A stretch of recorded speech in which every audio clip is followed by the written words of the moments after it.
Hello good evening students. Now I am ready with lecture number 1 for grade 8। Okay, तो आज हम chapter energy के साथ start करने वाले हैं। ठीक है, so let's start with the definition of work. Okay, so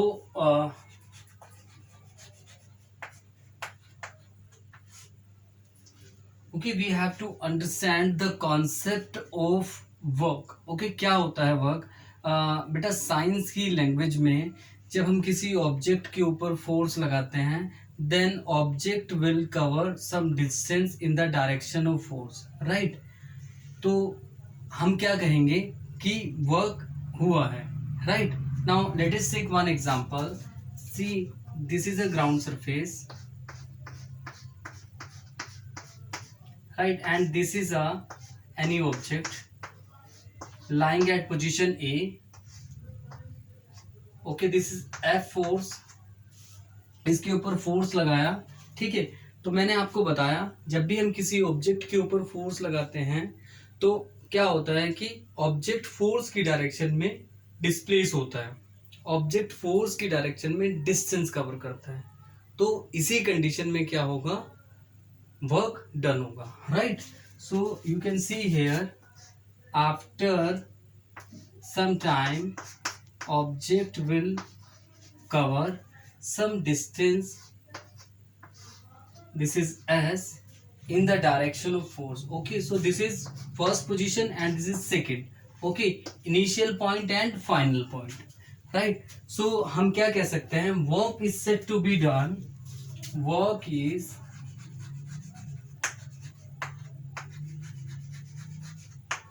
said to be done when force acts on an object and object covers some distance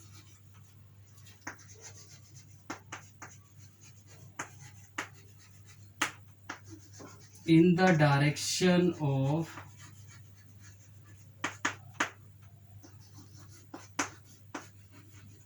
force. Okay, so यहां पर क्या हुआ है? वर्क हुआ है, राइट? तो हमारे पास वर्क की डेफिनेशन सिंपल आ गई। जब भी हम किसी ऑब्जेक्ट के ऊपर फोर्स लगाएंगे then it will cover some distance in the direction of force applied, right? तो हमारे पास वर्क क्या क्या हो सकता है? ओके, लाइक अगर हम किसी बैलून को कंप्रेस करते हैं, ठीक है, तो उसकी शेप का चेंज हो जाना, that is also a work, right? जैसे हम किसी प्लास्टिक टॉय के ऊपर फोर्स लगाते हैं और वो टूट जाता है, that is also a work. Okay, so किसी भी तरह से शेप में चेंज आना, ठीक है, हम जब भी फोर्स लगाएंगे शेप में चेंज आना, किसी चीज का ब्रेक होना, तो ये क्या होगा? वर्क होगा। Okay, if there is no displacement then no work is done. Okay, so what is the necessary condition? Now next we have necessary condition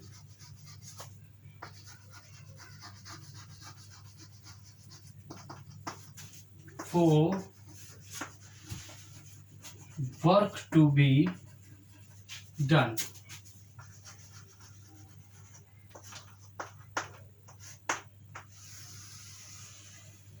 okay, so हमें यहाँ पर बताना है कि वो कंडीशंस क्या हो सकती है, नेसेसरी कंडीशंस क्या हो सकती हैं जिन कंडीशन में वर्क होता है। First of all, for a force must act on an object. एक फोर्स को क्या होना चाहिए? ऑब्जेक्ट के ऊपर एक्ट करना चाहिए, राइट? ये लिखा है ना, necessary condition for work to be done. Okay, तो वर्क डन क्या होता है? वर्क डन हमने भी पढ़ा, जब हम किसी ऑब्जेक्ट के ऊपर फोर्स लगाएंगे then object will cover some distance in the direction of force. Okay, तो इस कंडीशन में वर्क होगा। तो इट मींस फोर्स क्या होगा? Force must act on an object. Force एक इंपॉर्टेंट कंपोनेंट हो गया, right? Now second, a point where force is applied, a point where force is applied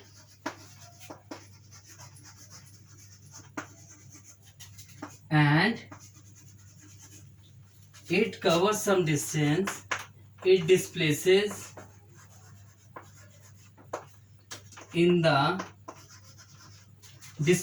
through some distance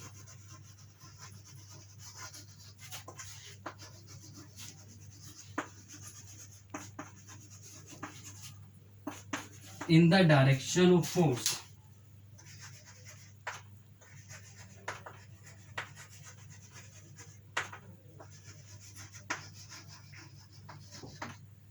right, so ये जो क्या है, ये दो नेसेसरी कंडीशंस है. Okay, so next we have measurement of work.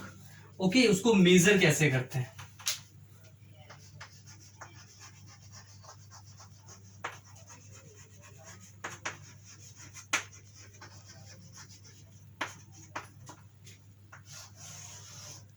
Work क्या होता है बेटा, work is equal to force into displacement. Okay, so it is the product of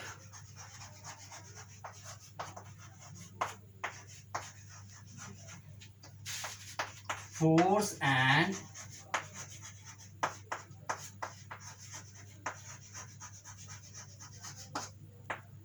displacement. Right, तो वर्क क्या होता है, force into displacement. It is a product of force into displacement. Means जब भी हम वर्क होगा, वर्क क्या है आपके पास, it is the product of force into displacement. Right, तो यहां से हम क्या निकाल सकते हैं, इसकी एसआई यूनिट निकाल सकते हैं. ठीक है, एसआई यूनिट जो है, SI unit of work is joule, but हम यहाँ पर दो यूनिट निकालेंगे. One SI unit from its formula. Okay, so SI unit of work, SI unit of work is joule. Okay, तो वर्क को क्या किस में मेजर करते हैं, जूल में मेजर करते हैं. बट यहां से क्या हो गया, बट फ्रॉम फॉर्मूला,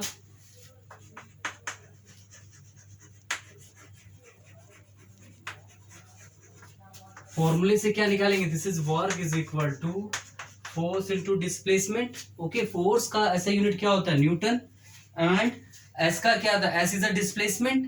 ओके, तो यहां पर क्या लिखेंगे, work is equal to newton into metre और newton metre. This is also SI unit,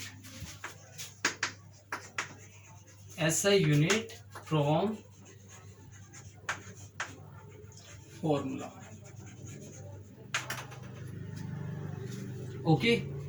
okay, so यहां से हमें एक यूनिट वर्क की डेफिनेशन निकालनी है.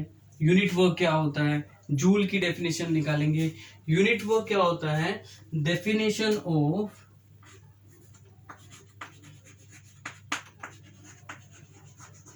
सबसे पहले यूनिट वर्क को समझते हैं क्या होता है. यूनिट वर्क होता क्या है, देखो बेटा, एक आपके पास ये हम एक डायग्राम से समझ रहे हैं. This is any object at position A, force, and this is displacement. Okay, force apply करेंगे, then object will move in the direction of force. Okay, हम जब ऑब्जेक्ट के ऊपर फोर्स लगाएंगे तो ऑब्जेक्ट किस डायरेक्शन में मूव करेगा, फोर्स की डायरेक्शन में मूव करेगा. ओके, सो ए पोजीशन से बी पोजीशन पर चला गया, तो इसने क्या किया, कुछ डिस्टेंस ट्रैवल किया एस. ओके, और यहाँ पर जो है वर्क हुआ है, वर्क हमें क्या निकालना है, यूनिट वर्क की डेफिनेशन को डिफाइन करना है. ओके, यूनिट वर्क की डेफिनेशन को डिफाइन करते हैं. Okay, so work is equal to force into displacement. Right, तो बेटा देखो, यूनिट वर्क की वैल्यू कैलकुलेट करनी है, तो यहां पर फोर्स कितनी एक्ट होनी चाहिए, 1 न्यूटन. ओके, एंड डिस्टेंस कितना होना चाहिए, 1 मीटर. मींस जब हम इस ऑब्जेक्ट के ऊपर 1 न्यूटन फोर्स लगाएंगे and object will cover distance of 1 meter in the direction of force, then we say unit work is done. Okay, तो यहां से यूनिट वर्क की डेफिनेशन सिंपल आ जाती है आपके पास। Okay, unit work is to be done और work is set to B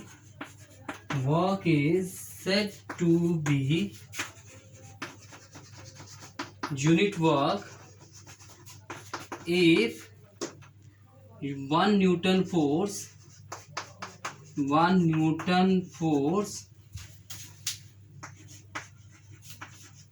displaces the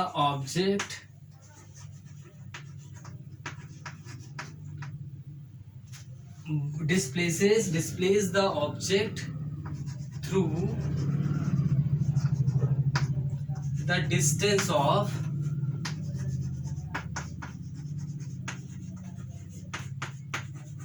1 metre, right. तो यहां से आई थिंक आपको ये सब क्लियर हुआ होगा।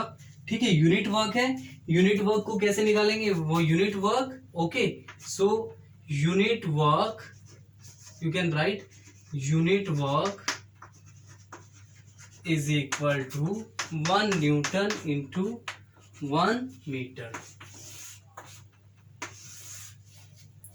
This is unit work. Okay, so similarly यहां पर हम यूनिट 1 जूल की डेफिनेशन को भी लिख सकते हैं।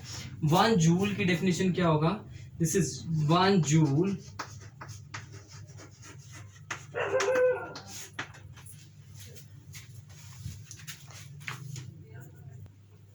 Okay, so definition of 1 joule क्या होगा बेटा, 1 joule is equal to 1 newton into 1 metre.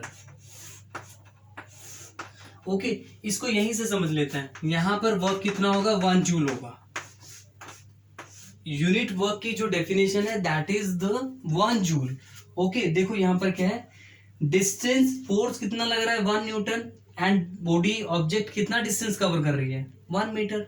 So it means the amount of work or work is said to be 1 joule if 1 Newton force displaces the object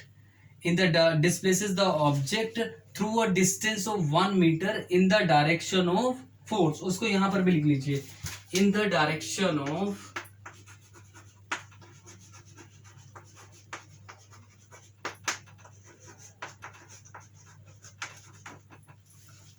okay, so let's try some numerical portion।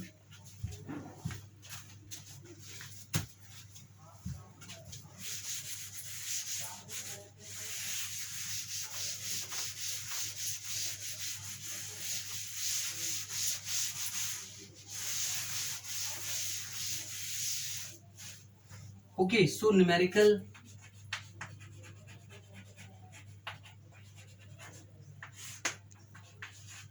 Okay, मैं आपको simple numerical बता रहा हूं।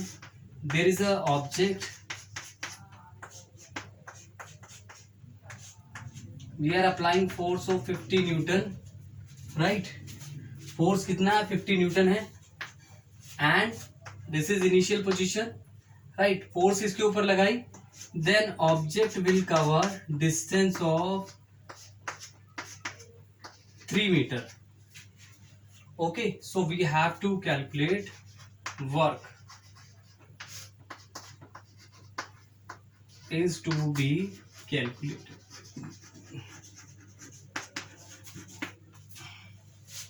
okay, तो यहां पर देखो बेटा करना क्या है आपको, सिंपल मैं आपको फॉर्मूला बता रहा हूं। फॉर्मूला क्या होगा, work is equal to force into displacement. Okay, so work का यूनिट क्या आएगा, वर्क का यूनिट आएगा joule, that is unit is joule. Okay, ऐसा यूनिट में आंसर आएगा, राइट। सो अगर हम वर्क निकाल रहे हैं यहां से, work is equal to force into displacement, that is 50 newton into 3 metre. हम इसको कितना लिख सकते हैं, 50 न्यूटन मीटर भी लिख सकते हैं और 50 जूल भी लिख सकते हैं। ओके, तो यहां पर वर्क कितना हो गया, 50 जूल हो गया, राइट। तो मैं आपको एक चीज और बताना चाहूंगा यहाँ पर कि जब भी आपको वर्क बेस्ड न्यूमेरिकल करने होते हैं तो कोई भी दो फैक्टर्स गिवन होंगे और आपको थर्ड कैलकुलेट करना है, राइट। तो मैं आपको वो यूनिट भी निकाल कर दिखा देता हूँ। देखो जरा क्या है, देखो फॉर्मूला जो है आपके पास, work is equal to force into displacement. अगर हमें फोर्स निकालना है देन W अपॉन फोर्स और डिस्प्लेसमेंट, एंड अगर हमें S निकालना है then W upon F। Okay, यहाँ पे अगर हम ऐसा यूनिट निकालना चाहें, ओके, तो वर्क का आंसर क्या होगा, unit will be joule, and इस केस में यूनिट कितना होना चाहिए, यूनिट आएगा न्यूटन, एंड इस केस में यूनिट आएगा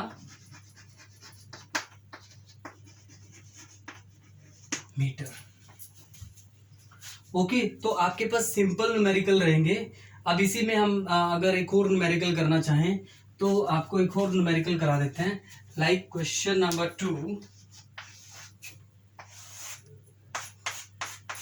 अगेन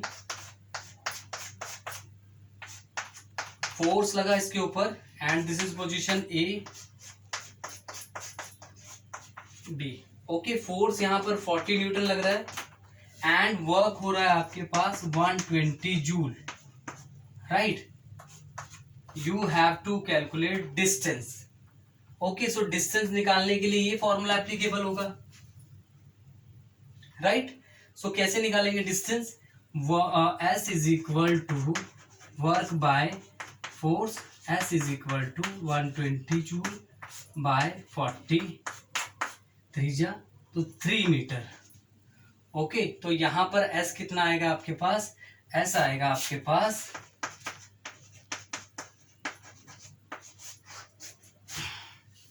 ओके। तो बेटा आपके पास ये सिंपल न्यूमेरिकल्स रहेंगे। इन न्यूमेरिकल्स में क्या होगा, कोई भी दो फैक्टर्स गिवन होंगे और आपको थर्ड फैक्टर कैलकुलेट करना है। ओके,